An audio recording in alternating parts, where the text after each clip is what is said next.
मेरा नाम अरुण कुमार। भैया जो अभी ईडी का जो छापा हुआ था उसमें मनीष सिसोदिया के घर से कुछ नहीं निकला है, ठीक है, तो उस पर आप क्या बोलोगे? भाई साहब, ये बहुत ही शातिर लोग हैं, ये बहुत शातिर लोग हैं। ये वो लोग हैं कि जिस तरीके से सांप डसने के बाद में अपने बिल में घुस जाता ना, उसी तरह ये चोरी करने के बाद में भी अपने घर में घुस जाते हैं। ये एक ऐसे लोग हैं, आम आदमी पार्टी वाले बहुत ही जहरीले लोग हैं। ये सांप से भी ज़्यादा जहरीले हैं, सांप से भी ज़्यादा जहरीले लोग हैं ये। इसी तरह ये आपने देखा होगा कि इसमें सितेंद्र जैन जो इस वक्त जेल की हवा खा रहा है, बाहर की हवा तो बहुत खा चुका है वो, इस समय वो जेल की हवा खा रहा है। और जेल की हवा उसको, मुझे ऐसा लग रहा है कि सूट नहीं कर रही है। सूट इसलिए नहीं कर रही है, अभी तक तो लग्जरी लाइफ स्टाइल वो लोग जी रहे थे। एयर कंडीशनर घर था, लग्जरी गाड़ियाँ थी। अब वहाँ पे जेल में ये सुख सुविधाएं तो है नहीं। तो अभी और ये कपिल मिश्रा जी ने एक बात बोली थी। कपिल मिश्रा जी ने जब आम आदमी पार्टी को छोड़ा तो उन्होंने ये कहा था कि ये 3 लोग हैं आम आदमी पार्टी में मेन। वैसे तो सभी चोर हैं, लेकिन ये 3 लोग मेन हैं। एक है अरविंद केजरीवाल, एक है मनीष सिसोदिया और एक है सितेंद्र जैन। 2 विकेट तो गिर चुके हैं, एक और गिरने वाला और बहुत ही जल्द गिर जाएगा केजरीवाल का भी। तो मनीष सिसोदिया ने बोला था अभी कि मुझे बीजेपी से ऑफर मिला है कि तू हमारी पार्टी में आ जा। 5 किसने ऑफर दिया है उसको? में पता नहीं, ये झूठे लोग हैं। बीजेपी ने दिया है 5 अगर करोड़ रुपए में विधायक खरीदे आ रहे हैं। अगर इतने दावे के साथ में मनीष सिसोदिया जी बोल रहे हैं कि मेरे को ऑफर आया है बीजेपी पार्टी से, तो भैया दिया किसने है उसका नाम तो बता दे। अब इतने दावे के मतलब 5 करोड़ का नाम तो ले दिया कि भैया 5 करोड़ का ऑफर है, लेकिन उस आदमी का नाम तो लो। कौन है? कोई एमएलए है, कोई मंत्री है, कौन है? किसने दिया ऑफर?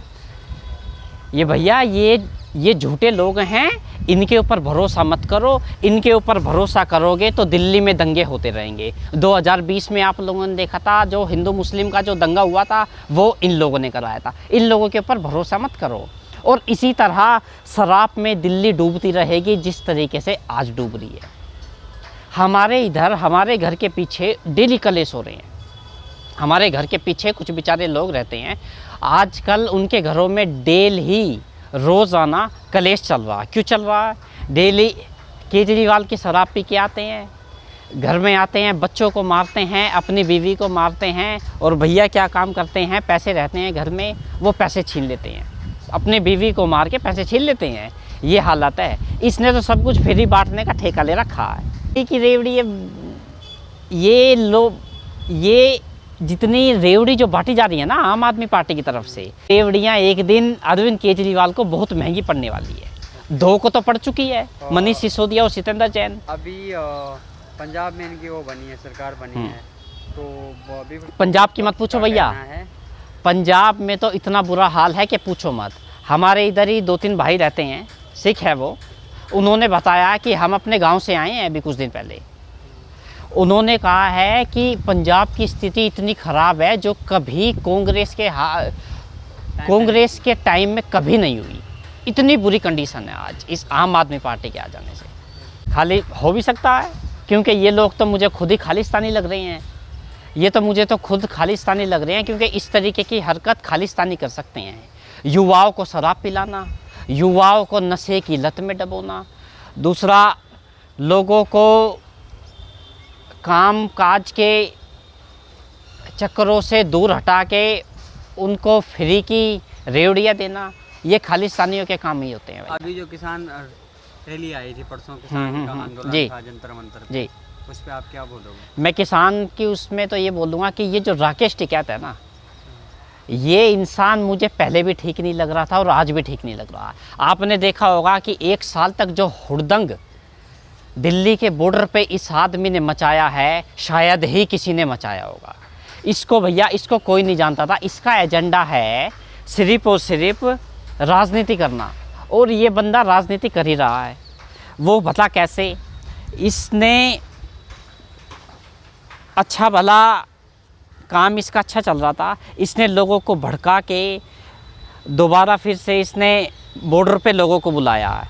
बॉर्डर पे बुला के फिर उनको बैठाया गया, जबकि वहाँ पे किसान कितने थे। आप मुझे एक बात बताइए पत्रकार महोदय, कि ये जो किसान थे ये वाकई में किसान थे? क्या लगता है आपको? नहीं, हाँ, नहीं, विपक्ष का तो ये आप कहना है एक किसान नहीं। विपक्ष का यही कहना होगा, पर ये लेकिन मैंने ये बिल्कुल भी किसान नहीं थे। आप एक बार बताइए, कौन थे ये कुछ लोग थे जो कि आंदोलनजीवी। विपक्ष वालों ने आंदोलनजीवी थे।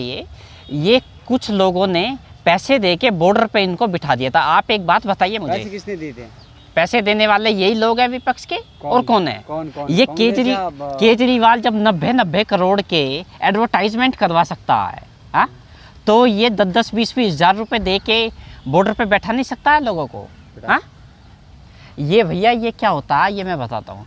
ये 1 साल तक ये जो आंदोलन जो चला है, ये बिल्कुल भी किसान नहीं थे। मैं खुद टीकरी बॉर्डर होके आया था। टीकरी बॉर्डर पे क्या था, वहाँ पे सिर्फ 70-80 हज़ार लोग बैठे हुए थे। 70-80 हज़ार लोग ही सिंघू बॉर्डर पे थे, 70-80 हज़ार लोग ही टीकरी बॉर्डर पे थे, और 70-80 हज़ार लोग ही गाजीपुर बॉर्डर पे थे। आप एक बात मुझे बताइए, हमारा देश 125 करोड़ से ज़्यादा हैं हिंदुस्तान की आबादी, और ये जो भारत देश है, भारत देश आप ये देख लीजिए कि 70% जनता तो कृषि पर ही आधारित है, और वहाँ पे सिर्फ 70-70 हज़ार लोग बैठे हैं। तो क्या हमारे देश में सिर्फ इतने ही किसान हैं? हाँ, बाकी के किसान कहाँ हैं? एक बात मुझे आप लोग बता दीजिए कि इतने लोग, अगर 70% लोग हमारे किसान अगर दिल्ली में आ जाएं तो दिल्ली में पैर रखने की जगह नहीं मिलेगी भाई साहब, पत्रकार महोदय। तो ये लोग सिर्फ और सिर्फ पैसे दे के लाए हुए थे। आप एक बात बताइए, किस आंदोलन में मीट चलता है? किस आंदोलन में दारू चलती है? बताइए आप मेरे को, क्या चलता है? बड़े बड़े योद्धाओं ने आंदोलन किया है। महात्मा गांधी जब आंदोलन किया करते थे तो जल को भी हाथ नहीं लगाते थे। अन्न की तो बहुत दूर की बात है, जल को भी हाथ नहीं लगाते थे। लेकिन ये कैसा आंदोलन है जिसमें मीट चल रहा है, दारू चल रही है, शराब चल रहा है, शबाब चल रहा है? तो ये मतलब कहीं से फंडिंग आ रही थी? फंडिंग आ रही थी, बिल्कुल आ रही थी। आपका कहना है कि फंडिंग आ रही थी? बिल्कुल आ रही थी, बिल्कुल आ रही थी। ये फंडिंग करने वाले कुछ बाहर के लोग थे।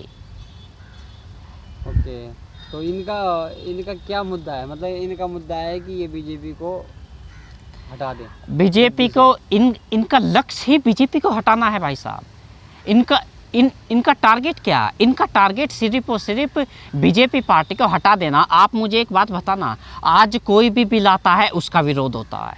आप चाहे सीए पे ले लो, उस पर विरोध हो जाता, सीए एनआरसी। दूसरा वैक्सीन जब कब तक लागू हो जाएगी? बहुत जल्द हो जाएगी। एक बात मैं आपको बता देता हूँ कि ये जो 2 साल जो कोरोना के चक्कर में ख़त्म हो गए ना, ये बस ये तो ख़राब हो गए सरकार के 2 साल कोरोना महामारी के चक्कर में। नहीं तो अभी तक तो ये बिल भी आ जाते। केजरीवाल तो उनको मकान भी कर रहा है, किसको? रोहियों को मकान दे रहा था, फ्लैट। रोहियों को ये तो सारी 2 BHK का, ये सभी सुख सुविधाएं रोहियों के लिए दे रहा है। आप फ्री, एक बिजली फ्री, मकान फ्री, ये सब रोहियों के लिए है, खाना फ्री, दिल्ली वासियों के लिए कुछ भी नहीं है। ओके। राशन ये किसको दे रहा है? दिल्ली वासियों को नहीं दे रहा है, रोहियों को दे रहा है।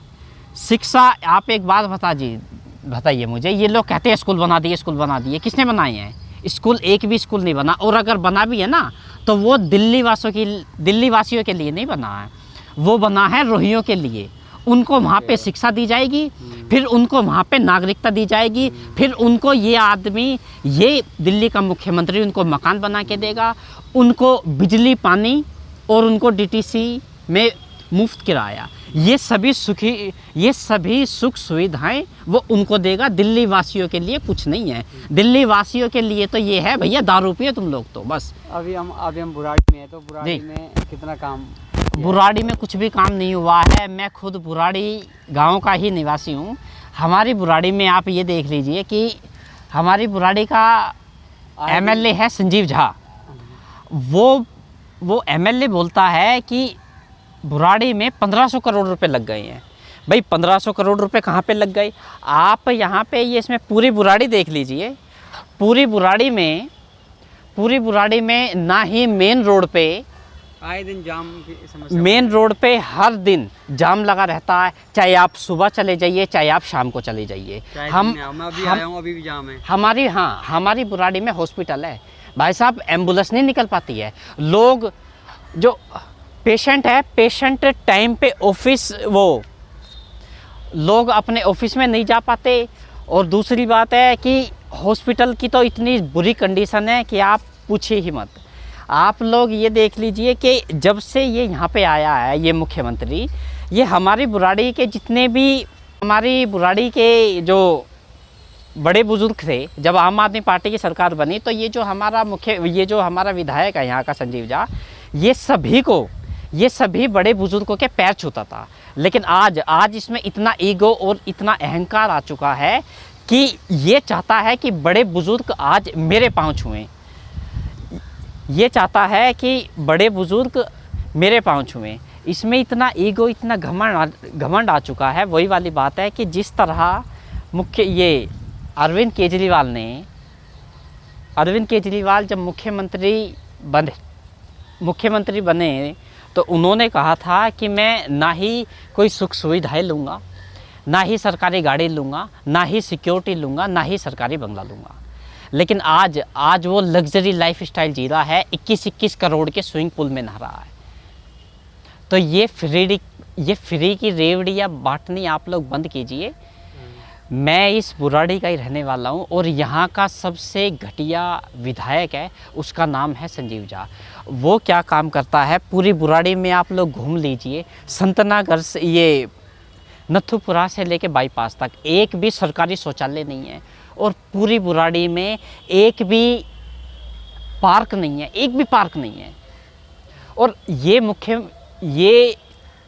हमारे यहाँ का विधायक बोलता है कि यहाँ पे काम बहुत हुआ है। 1500 करोड़ रुपए लग चुके हैं। मुझे दिखा दीजिए क्या बनाया ऐसा? ऐसा तो कुछ, मुझे तो कुछ भी नहीं लगता कि इसने कुछ बनाया। कैसा है यहाँ का स्कूल में तो भैया कुछ नहीं हो रहा है। मोहल्ला क्लिनिक है कहीं पे? मोहल्ला क्लिनिक है लेकिन उसमें कुत्ते सो रहे हैं। चलो एक बार देख के मैं आपको मोहल्ला क्लिनिक की तस्वीर ही दिखा देता हूँ। देख के आते हैं अभी। बिल्कुल चलिए, देख के आते हैं अभी मोहल्ला क्लिनिक। बिल्कुल। तो ठीक है भाइयों, हम थोड़ा अभी क्लिनिक देख के आते हैं केजरीवाल जी का, और देखते हैं कि वहाँ पे क्या सुविधाएं हैं। तो फिर हम आपसे मिलते हैं। और इस वीडियो को जितना ज़्यादा हो सके शेयर और सब्सक्राइब भी